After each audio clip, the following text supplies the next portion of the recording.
Hi all, Geotech here and welcome back to the channel. The wait is finally over. After years of teasers, alpha tests, community updates, and enough speculation to power an entire YouTube algorithm, GODFORGE has officially entered beta. And honestly, this might be one of the most important moments we've seen in the hero collector genre in years. Because for a very long time, Raid Shadow Legends has dominated the space. Every new challenger arrives claiming they're going to take the throne, then disappears 6 months later. But GODFORGE feels different, not because it's perfect, not because it's finished, but because the people building it understand exactly what players are tired of. Today we're breaking down everything we know about GODFORGE so far. What's actually playable in beta, what makes it different from Raid, and whether this game genuinely has a future, or if it's just another hype train heading toward a cliff. Let's get into it.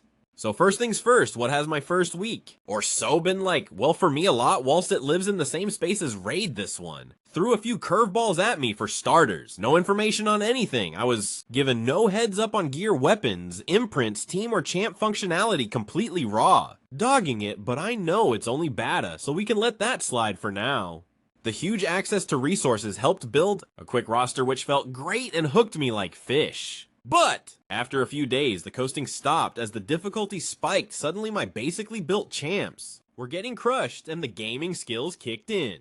GODFORGE's USP came to light: faith and imprints. Two things that I love about this game, and I'm not alone. Faith is a stat that charges up a champ's ultimate skill. This can range from bonkers AoE to reviving fallen heroes. This skill charges with every turn taken, friend and foe alike, and can be used out of turn, but even better, they can be banked used the moment you need them. This could be instantly or as a team, saving across waves just to one-shot that pesky boss with up to 5 back-to-back ultimates. Add in weapons, and more importantly, weapon imprints. And suddenly your champ has a cool extra passive that can really make a champ go ham. The limited access to imprints and the inability to remove them form a weapon success. But the team have said they plan to do something around that, so there's hope. Where there's not so much hope is the gear stats are underwhelming to start, but the insane level of RNG is really bad. I think the gear needs slightly boosting, and maybe some notes or a tutorial explaining all the gear sets and what they do, as I personally found the info on gear lacking and I suffered for it. Another positive are the heroes. There are a lot in the beta, and the style and design is awesome, especially for a game only in beta. I love the move. Layout, the leveling of both skill books and Ascension feel great versus other game of its kind. The champ leveling, however, is a tad more effort than it is enjoyables. That said, I'm still playing every day, and champs like Raijin, who is my current roster MVP,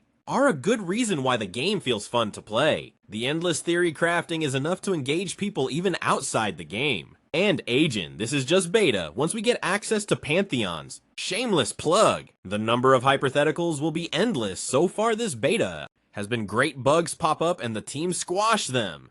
Another quick mention is the bazaar. The gear needs some more input so that you get something worth your gold the same. With the Etherstone cache, take out the greens there already in the crate. The option to buy imprints, however, is awesome. In close, this beta has been really smooth, all things considered, and I believe this game will have a flying start at launch. Granted, there are plenty of things to iron out before then, and I plan on bringing more GODFORGE content as things progress. Please remember to like, comment, and subscribe for more content. And remember, until next time, victory is engineered.